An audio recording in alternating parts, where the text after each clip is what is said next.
You are looking at Julian's pronunciation guide, where we look at how to pronounce better some of the most mispronounced words in the world, like this other curious word. But how do you say what you're looking for today?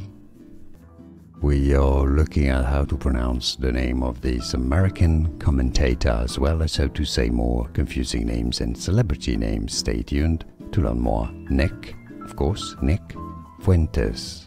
In Spanish it would be said as Fuentes, really, so that's why Nick Fuentes. Nick Fuentes. And now you know more videos for you here to learn more. See you there. Thanks for watching. Here are more videos on how to pronounce more confusing words and names too many mispronounced. Like this video if you found it useful. I appreciate your support. I'll see you soon and thanks for watching.